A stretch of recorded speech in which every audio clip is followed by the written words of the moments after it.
Baitullah. Orang kafir itu percaya keramatnya Ka'bah, percaya. Sehingga mereka kalau bikin berhala itu harus dekat Ka'bah, bentuk barokah Ka'bah. Kayak kurang ajar gimana? Maka berhala-berhala itu paling banyak di dekat Ka'bah, karena supaya apa? Dapat barokahnya Ka'bah. Ribet kan? Kamu kafirkan tuh percaya barokah Ka'bah, tidak dikafirkan itu kurang ajar. Ka'bah kok di... Jadi ruwet. Ribet banyak ngadepi. Itu susah memang ngadepi logika. Makanya kan apa ya, kayak kita ngerawat anak itu. Mau dilonggar nanti manja terus goblok, mau dikerasin nanti minggat, ribet kan. Jadi ngelola kebenaran itu tidak gampang. Lalu Nabi datang bil haqqil bayyin, dengan kebenaran yang nyata. Dimulailah dari surat diantaranya lam yakunil ladzina kafaru min ahlil kitab wal musyrikin munfakina hatta ta'tiyahumul bayyinah. Bayyinah itu siapa? Rasulun minallah yatlu suhufam mutahharah. Orang-orang kafir baik berkategori ahli kitab yaitu Yahudi Nasrani maupun yang berkategori orang-orang musyrikin yaitu orang-orang yang menyekutukan Allah yang non samawi, yang tidak punya kitab samawi. Itu tidak mau tercerabut, munfakin itu tidak mau tercerabut dari akar mereka hatta ta'tiyahumul bayyinah. Sehingga datang kebenaran yang begitu nyata, begitu jelas. Saking jelasnya siapapun mau tahu. Dan nggak bisa dibatalkan oleh apapun, termasuk oleh perilaku sosial. Siapa itu? Rasulun minallah yatslu suhufam mutahharah. Itu yaitu Rasulnya Allah yang membaca lampiran-lampiran suci, yaitu Quran. Sehingga Nabi datang dengan analogi pembanding. Orang-orang yang berpikir Tuhan harus banyak karena urusan itu banyak, problem banyak. Lalu Nabi bikin analogi. Andaikan kamu sebagai pembantu yang punya majikan banyak, perintahnya beda-beda. Kamu mau enggak? Ya enggak mau, enggak enak Muhammad kalau punya bos banyak. Perintahnya beda-beda, semuanya egois harus dituruti, enggak mau. Enak mana sama punya majikan satu? Enak satu Muhammad. Ya sudah, Tuhan kamu itu majikan kamu. Kalau banyak-banyak bingung kamu perintahnya banyak nanti. Terus mereka mau, ya sudah Tuhannya satu saja. Jadi karena mereka mau enggak mau, harus berpikir kalau Tuhan banyak berarti perintahnya banyak, memuaskan satu Tuhan dibenci Tuhan yang lain, memuaskan yang lain, dibenci yang lainnya, pokoknya ribet. Hari ini minta dilayani, Tuhan yang satu minta dilayani, itu kan ribet. Jadi Nabi itu pakai logika yang gampang. Makanya ketika Allah menjelaskan itu, ketika Allah dorobawa masalar rojulan fihi syuraka umutasyakisuna wa rojulan salamal dirojul hal yastawiyani masalah. Alhamdulillah. Allah bikin satu perumpamaan. Ada orang yang punya majikan banyak, yang satu punya majikan hanya satu. Hal yastawiyani masalah, nasibnya enak mana? Enak yang punya majikan satu, karena standarnya jelas, SOP-nya jelas. Akhirnya mereka sadar, oke Muhammad Tuhannya satu saja. Lalu dalam pertanyaan-pertanyaan yang lain, misalnya tadi, masalah Sayyidina Ali, masalah dibully lah kalau sekarang itu Nabi menjawab ya dengan rasional. Karena mau tidak mau. Karena Nabi tidak dibolehkan pakai mukjizat zaman itu. Untuk awal-awal jadi Nabi itu nggak boleh pakai mukjizat. Karena mukjizat itu punya sisi yang sangat-sangat fatal. Yaitu kalau Allah sudah menurunkan mukjizat, itu sekali nggak diimanin itu harus ada azab. Nabi ingin umatnya itu nggak kena azab. Makanya ketika Allah Ta'ala wa ma mana'ana an nursila bil ayati illa an kadzdzaba bihal awwalun. Cara terjemahan bebasnya gini. Muhammad, saya tidak ngasih mukjizat kamu kayak Nabi Musa, kayak nabi-nabi sebelum kamu yang berupa fisik. Itu problemnya satu, sekali saya menurunkan mukjizat, tren umumnya ini didustakan. Ketika didustakan, saya punya alasan menyiksa, wong sudah tak perlihatkan sebegitu jelas kok tetap didustakan. Maka sekali saya menurunkan mukjizat, kata Allah, wa ma nursilu bil ayati illa takhwifa. Saya memberikan satu ayat itu hanya warning, hanya peringatan bahwa ini akan ada bahaya azab. Sehingga karena pilihannya itu Nabi milih gak ada mukjizat yang seperti nabi-nabi sebelumnya. Milih mukjizat yang ilmiah, yaitu Al-Quran yang kita warisi sampai sekarang. Alhamdulillah. Karena kata ulama-ulama, nah ini pentingnya penjelasan. Andaikan mukjizat kita itu hanya tongkat, maka hanya ada di museum. Kita lihat tongkatnya Nabi Musa mungkin klaimnya ada di Turki.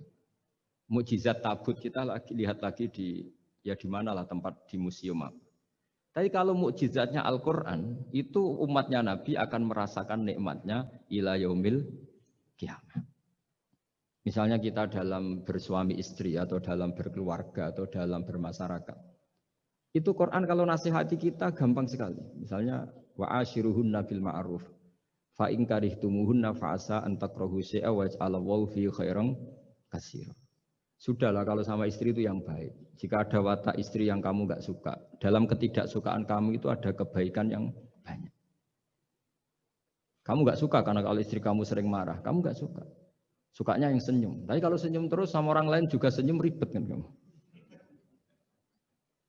Jadi sudah anggap saja ada hikmahnya. Semua itu ada hikmahnya. Kalau istri kamu marah tidak kelihatan marahnya, dipendam, itu enggak ekspresif. Cara akting sinetron enggak masuk itu. Tapi kalau marah kelihatan marahnya itu ekspresif, itu kecerdasan itu apa? Bisa menumpahkan keinginan. Wah itu bagus ini. Jadi disuruh lihat sisi apa? Positif. Imam Syafi'i itu pernah ketemu seseorang yang di depan beliau cium tangan hormat. Suatu saat dikasih tahu sama santrinya yang lain. Orang yang mencium kamu, wahai Imam Syafi'i, itu di belakang ngerasani kamu, bully kamu. Kata Imam Syafi'i, baguslah. Kenapa? Berarti saya wibawa, di depan saya tidak berani. Jadi enteng saja. Beliau dikasih tahu, tetangga kamu banyak yang benci engkau ya Imam Syafi'i. Baguslah, tidak akan utang saya. Justru yang kenal-kenal itu yang utang-utang itu. Jadi enteng terus, jadi dunia ini dianggap gampang saja. Coba kalau istri kamu sedang rukun sama sedang marah itu murah mana? Murah marah, kalau rukun minta ke mall posting. Jadi ulama dulu itu murah mana? Marah sama rukun. Kalau sedang harmonis, minta kemana? Mahal kan? Kalau pas marah? Jadi ulama dulu itu lucu, apa ya? Gampang sekali nanggapin sesuatu itu. Imam Abu Hanifah itu kalau ketemu yang utang beliau itu dia yang sembunyi karena malu. Kalau kita kan enggak, yang sembunyi yang utang. Kalau Abu Hanifah enggak. Yang sembunyi itu Abu Hanifah. Kasihan dia malu kalau ketemu saya, kan masih punya utang saya. Itu kalau kamu ingin jadi wali itu gitu. Kalau ketemu yang utang kamu yang lari. Itu bisa bank tutup karena yang lari yang ngutangin. Dalam cerita-cerita wali itu unik-unik. Rabi'ah Adawiyah itu pernah kemalingan. Itu beliau sembunyi. Malingnya nyari apa, dia sembunyi. Habis itu ditanya, kenapa engkau sembunyi? Sama lu, sama malingnya. Karena rumah saya nggak ada yang bisa dimaling. Karena enggak punya apa. Jadi, ini kalau berpikir rasional kan ada Habib Fikri, bahasa rasional. Ini tak latih berpikir yang agak-agak rasional. Nah, Nabi itu diutus dalam kondisi masyarakat yang rasional.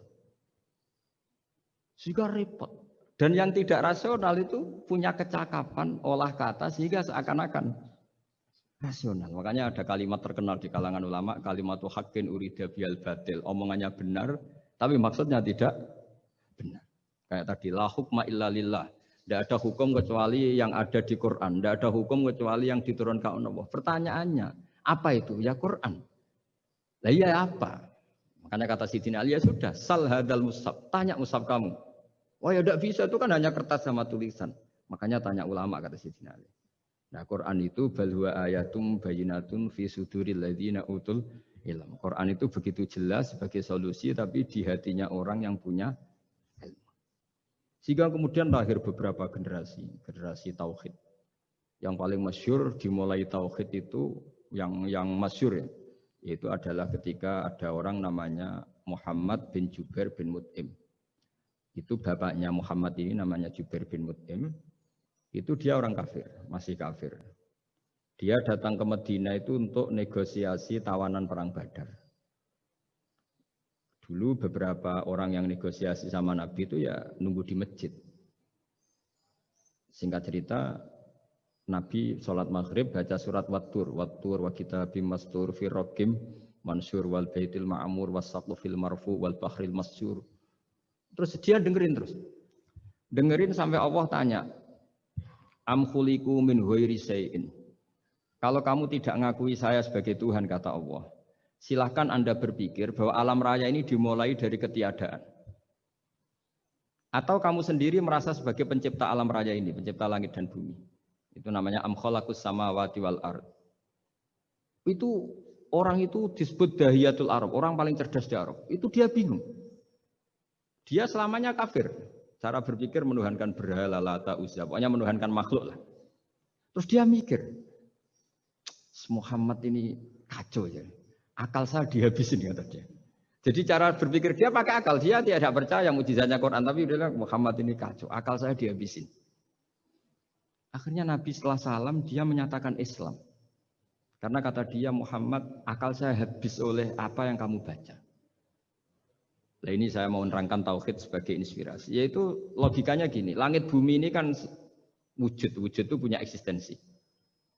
Kalau langit bumi ini wujud, alam raya ini nyata. Lalu kamu mengatakan sebelum alam raya ini ketiadaan. Berarti ada satu kesimpulan ketiadaan menciptakan yang ada. Itu malah gendeng bareng. Logikanya kan nggak kena. Al-adamu yakhluqu maujudan. Sesuatu yang nggak ada menyebabkan atau menjadikan sesuatu yang ada. Akhirnya, padahal pertanyaannya tadi gitu, ya sudah kalau kamu nggak percaya saya sebagai Tuhan, sebagai pencipta awal, sudah ada usah Tuhan-Tuhanan. Tapi ya mari goblok bareng dengan mengatakan bahwa alam yang ada ini diciptakan oleh sesuatu yang tidak ada. Jadi super, saya tidak mau goblok Muhammad, sudah iman saja saya, karena saya tidak mau goblok. Jadi agama ini datang dengan keceriaan berpikir. Sehingga Ibnu Hajar al-Asqalani mengatakan hadatin ja'a bil iltizat al-aqli. Agama ini datang dengan kenyamanan berpikir. Coba kalau Anda seorang profesor atau seorang doktor atau seorang ilmuwan. Kemudian Anda diajak goblok dengan teori baru bahwa sesuatu yang ada itu diciptakan oleh yang tidak ada. Mau enggak kamu? Oh, semuanya rasa turu.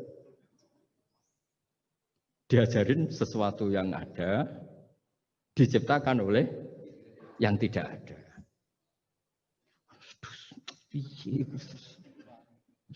Gak keren lah. Gak boleh sudah itu.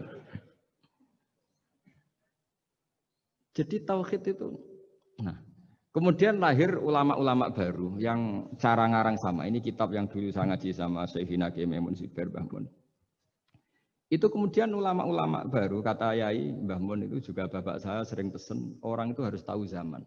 Menerangkan tauhid itu kalau ulama dulu itu dimulai dari kalimat yang mungkin yang ngaji saja bingung.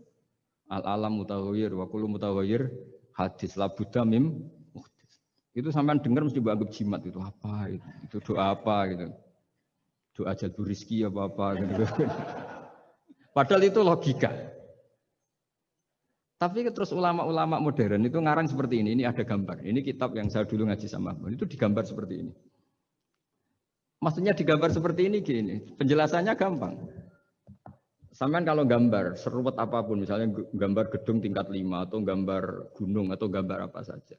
Mbok seruat apapun gambar itu dimulai dari satu titik. Tadi hadhil awalim kulluha, bahwa alam semua ini dimulai dari nuqtatil wujud, ada titik wujud. Dan karena ini wujud penyebab harus bersifat awal. Makanya Allah itu selain wujud harus bersifat al-awwal. Kalau bahasa pondok al-qadim. Karena tidak mungkin yang menciptakan kemudian kalah dulu dengan yang diciptakan. Begitu juga Imam Al-Amudi. Imam Al-Amudi itu jadi wali itu karena dia ahli matematika.